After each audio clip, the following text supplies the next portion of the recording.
د دنیا دا وخت دا ګړی روانې دي او تیریږي مونږ او تاسو چې ناست یو زمونږ او ستاسو په دې لاس ګړی یا یو ټیم پیس لګېدلی دا یو سیکنډ داسې ټک کوي او سیکنډ اوړي دا ګړی چې دا سیکنډ اړوي دا زما ستا د ژوند قاتله ده زما ستا د ژوند نه یو سیکنډ کټ کوي ما تا ته یو سیکنډ سره غږ کوي چې ستا ژوند مې په ختمېدو کړی دی او زما ستا د ژوند قاتله ده نښتې ده ورته یو ټک دې نه کټ کوي او دغه یو ټک چې لاړ دا ټک بیا نه راځي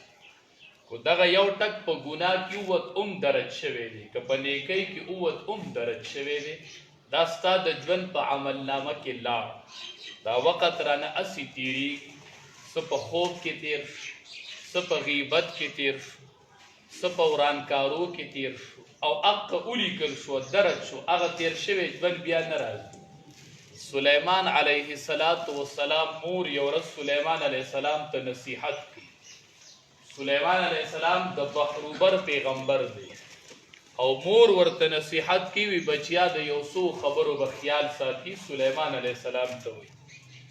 سلیمان علیه السلام ورته وی ټیک د څه مور ورته اول وی لا تکثر النوم بچیا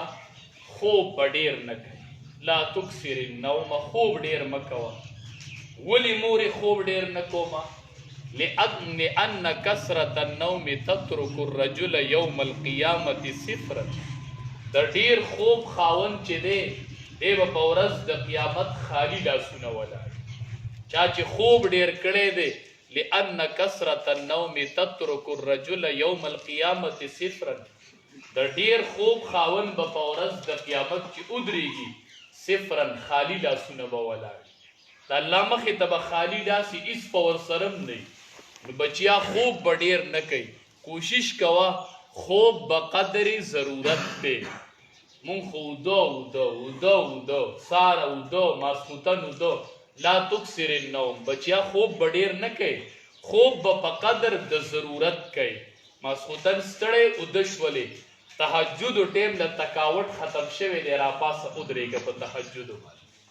یو 2 رکعته مونځ وکړه یو عالم خبره کوله وی زه یو ملک ته تللی وم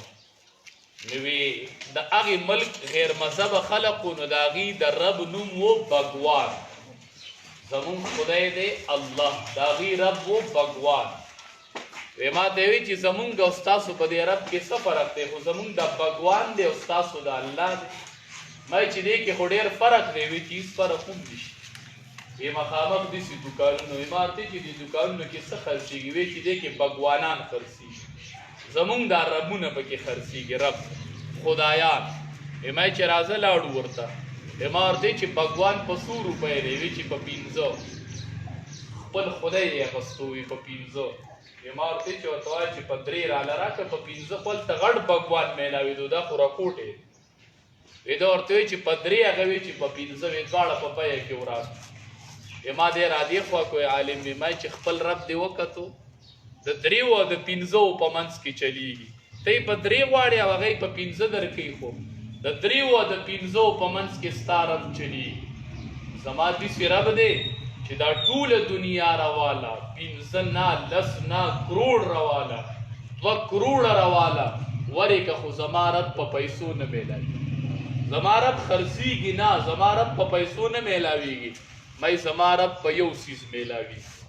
وی چې په څه میلاویږي وی ما وی چې ټول خلک ویده شي د شپې خاموشي شي او ته پاسې اودس وکړې او یوه سجده ولګوې 2 رکعته نیت وتړې او سجدې له لاړلې او یوه سجده دې په ډاګه ولګول او زما رب ته دې اواز وکړو نو یوه سجده چې دې ولګول او رب ته دې اواز وکړو نو د برې نه زما رب وایي لبیک یا عبدي ارفع رأسک زما بنده ما ته نارې وایي زه حاضر یم سر اوچتوه غواړه چې څه درکړم سر اوچتوه ارفع رأسک سر اوچت که لبیک یا عبدي زه حاضر یم څه غواړې چې درله درکړم زما داسې رب دی چې یوه سجده ولګوي لبیک عبدي زه حاضر یم د الله رضا کول ډېر په اسانه کېږي مونږ او تاسو چې مور رضا کوو څه ښه پوره مشکلات دي پکې پلار چې رضا کوو په خوله به ورته وایو چې ما معاف کا، دا به ورته وایو چې ما نه غلطي شوې ده، هلک به ورته جاړو مو، لږ به وجاړو، الفاظ به ووایو، ظاهري حالت به پوره د عجزۍ کو نو مور به رضا شي. او حدیث کې راځي الندم التوبة الندم، الله وی په دې اړه کې پیمانه شو نو ډېر سوایم مونږ زه به دې وبخم. مور چې دې معاف کوي خو جاړې به لګو، وای مورې معاف مې که غلطي مې کړې ده، الله وی ما ته جاړم مو، دا راته مه وایه چې معاف مې که، خو چې اړه کې لږ پیمانتیا وکړې چې دا مې څه چل کړی دی، زه خو ډېر ګناهګار یم، الله وی زه دې بخم. بس الندم التوبة الندم، چې پیمانه شوې الله وی نو ما به سره روغه کړي، بس بیا به روغه کې څه نه لګي. علماو لیکلي دي عمر فاروق رضی الله تعالی عنه په لاره روان، ښکلی دور و چې سړي له به عمر په لار کې مخکې له ورغی، ښکلی دور و چې خلکو له به ابوبکر صدیق په مخه ورغی. نو عمر رضی الله تعالی عنه یو ځوان له مخې راورغی، هغه د شرابخانې نه راووت، نو بوتل ورسره د شرابو دی، عمر پې ورغی. عمر خو چې به ورغی د شیطان به کوڅه پرېښوده وي عمر را روان دی، یو جلالي شان الله ورکړی دی. عمر رضی الله تعالی عنه له چې راورسېد نو جوان په راپېدو شوی دی، وړه کې ډېر ستومانه شوی دی چې امیر المؤمنین مخې ته او د شرابو بوتل لاس نیولی حاضر شومه، د عمر مخې له ورغی، عمر ورته وایي څه دي در سره؟ وی حضرت پۍ دی را سره، یو کتاب کې لیکلي سرکه ده را سره، سالم چی سرکه، سرکه حدیث مبارک کې راځي وي ډېر ښه سالم سرکه ده، کم کور کې چې سرکه پرته وي په هغې به غریبي نه راځي. سرکه نعم الادام الخل، ښه سالم چې دی هغه سرکه ده، حدیث مبارک کې راځي. نه یو وی ده ورته وی چې پۍ دي، وی عمر رضی الله تعالی عنه ورته وی چې شراب مالی دي، هغه وی پۍ دي، دی وی شراب دي. دې کې د ځوان نه بوتل ارتو شو، چې ارتو شو کته بوتل مات شو، تاوده پۍ تې وبهېدله او لوخړې تې ختې دي چې د پیو. عمر رضی الله تعالی عنه دې کس ته وی ډېر حیران په دې ما چې دا پۍ هم یو بهیدونکی څیز دی او دا شراب هم یو بهیدونکی څیز دی، نو هغه شراب په پیو بدل شو، دا عجیبه خبره نه ده. واما چې دا کم ذات دی چې دا پۍ یې په دومره لږ ساعت کې دومره ګرم کړل چې لوخړې ترې نه وستې، دا تا څه ویلي دي؟ وی ما صرف دا ووی چې ته مخامخ شوې، مې زما ربه زما توبه ده او زه ستومانه یم، نن مې د عمر مخې ته مه رسوا کوه رب العالمینه، زندګي بر به شراب ونڅکه. ګوره ډکې پیمانتیا عیسی علیه السلام په لاره روان، الله د دې نه خبر دی، په ظاهره ورته هېڅ هم مه وایه،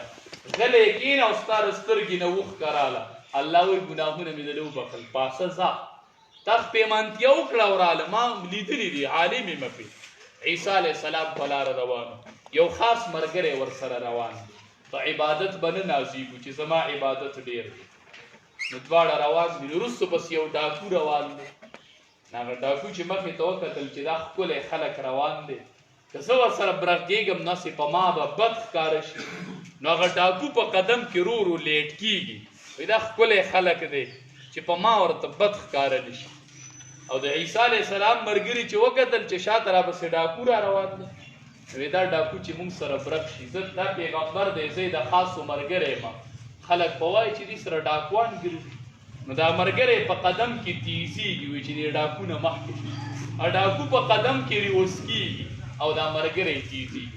نه زه په خوله څه ویلي نه هغه په خوله څه ویلي، چې پړاو ور واچو عیسی علیه السلام ته وحی راله، وی پیغمبره دې ډاکو ته ووایه، دې ډاکو ته ووایه چې د ټول عمر ډاکې مې ورله معاف کړلې، د سره دې نیک عمل شروع،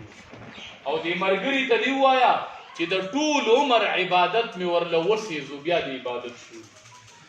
ځکه ډاکوړه کې وایي دا ښکلی خلق روان دی، زه خو یو ډاکو سړی یم، نو ده پړه کې پیمانتیا وکړله، ټولې ډاکې مې وله بخلي، او حواري وایي زه نیک سړی یم او دا ډاکو به ما پسې را روان دی، نو د ډاکو د ټول عمر ډاکې لاړې او د حواري د ټول عمر عبادت لاړې. الله ته عاجزي او انکساري او پیمانتیا، د الله په مخ کې پیمانتیا، ځان کمزوری کول او ځان داسې عجز ښکاره کول، په دې رب العالمین خوشحالي. علماو لیکلي دي تاریخ دا کتابونه چې ګوره اولیاء او فهرست چې کله ګوره نیکان خلق چې کم تیر شوی هغې کې به یو ووینئ بشر حافي به ورته لیکلي بشري نوم دی او حافي معنی خپیاب لخپې لپک در چا سره روغي کې الله دا تمیز نه کوي چې د ده ګیره شته او د ده نشته دی فاسق دی او دا عالم دی الله د هر سړي سره روغه کوي زما بنده دی زما بنده دی ما پیدا کړی که هر څه دی زما بنده دی د هر سړي سره الله روغه کوي دا بشر حافي چې دی د ده نن په اولیاو کې نوم دی د اولیاو کوم لیست تیار شوی که د ده تاریخ کې وکتو نو حیران بشي چې الله تا داسې خلق اولیاء وګرځو د بشر حافي په شانتې نن چې علما د بشر حافي نومالي وی بشر حافي رحمت الله علیه دا ورسره لوی لوی علما وي علماو لیکلي دي وي دی شرابي و شرابخانې ته به ته راته یو ورځ په لاره روان دی شرابخانې ته ځي چې ویې کتل یوه پاڼه پرته ده په هغې باندې د رب العالمین نوم لیکلی د الله نوم و پې پاڼه یې راواغېستله وی په دې خو زما د رب نوم نه دی دا خو زما رب نه دی داسې رب شته دی ته شراب وڅکې او کور ته راشې او الله ماښام ډوډۍ درکړي ته شراب وڅکې او الله ماښام ډوډۍ درکړي ډېر زنا وکړي او الله ماښام ډوډۍ ورکړي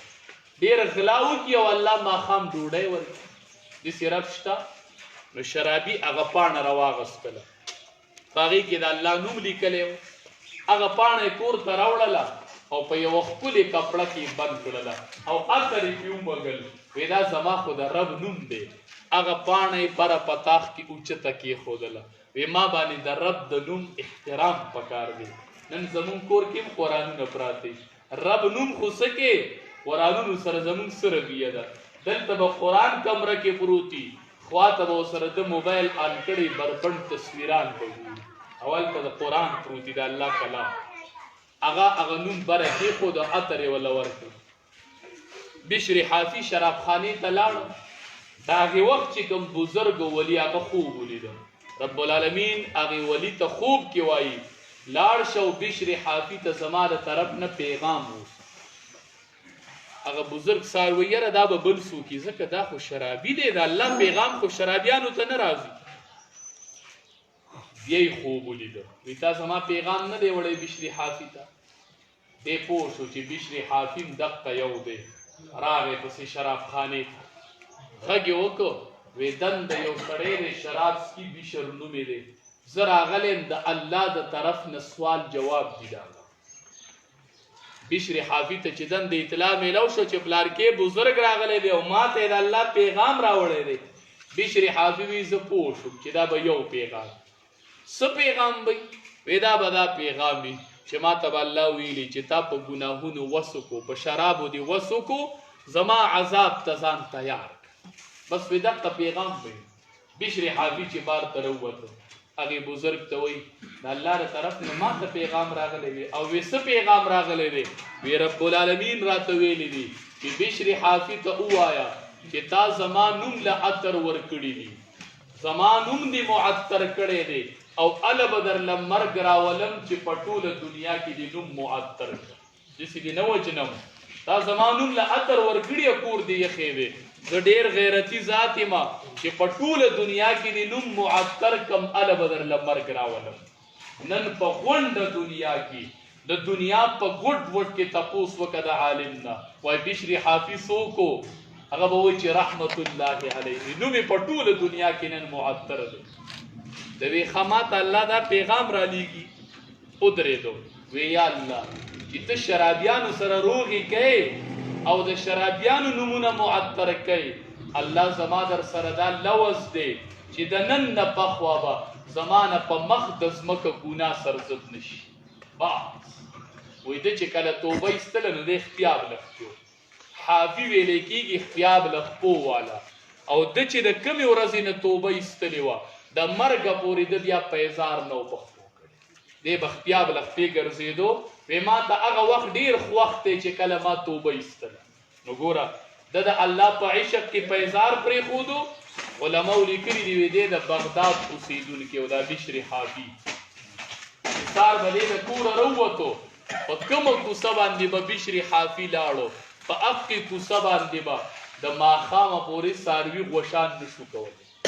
څاروی به تېرېدو غوشان به یې نشو کولی. الله به وایي په دې هغه خپله کېدلې ده چې کومې خپې زما په عشق کې پیزار پرېښودی. یو ورځ خلک پاڅېده، د بغداد په کوڅو کې غوشان پراته، یو سړي چغه کړه انا لله و انا الیه راجعون. بل ورته وی څه چلو شو؟ وی بشر حافي د دنیا نه لاړ. وی ولې؟ وی نن د بغداد په کوڅو کې غوشان پراته دي، معلومیږي دا که بشر حافي ژوندی وی نن هغه په دې کوڅو تللی وی نو وی غوشان به نه و. الله ورته دا کرامت ورکو چې په کومه لار به تېر شو هغې لار باندې د څاروي غوشان نشو کولی. نو رب العالمین ډېر غیرتي ذات دی، هر سړي ته الله ګوري نه ده معلومه. زه دا دعوه نشم کولی چې زه عالم یم، زما به بیړی پار شي، نه ګیره به یې نه وي، تاسو ته به یو بدکاره سړی ښکاري، شاید ایمان زما نه مضبوط وي، د هغه بیړی پار شي او زمونږ دا پار نه شي. نو هر ټیم پېمانتیا، ستومانتیا او د الله سره پټ پټ د خلکو په مخ کې نه چې شپه شي ټول خلک وده شي، ماسخوتن ورسره غلي غلي مناجات وکړه او خپل ګناهونه پې معاف کړه. رب العالمین دې د عمل کولو توفیق راکړي او رب العالمین دې د دې زنانه قبر د جنت د باغچو نه باغچه وکړي. الله دې ورسره د رحم او د کرم معامله وکړي. څومره چې وفات دي رب العالمین نوي تازه ټول الله چې وفات شي هغه غریبانان شي، ستا د رحم محتاج الله رحم ورسره وکړي. رب العالمین رشته دارانو ته صبر جمیل او نعم البدن نصیبه کړي. الله زموږ اخره خاتمه په ایمان کړي، الله زموږ د ټولو اخره خاتمه په ایمان کړي. سبحان ربک رب العزة عما یصفون وسلام علی المرسلین.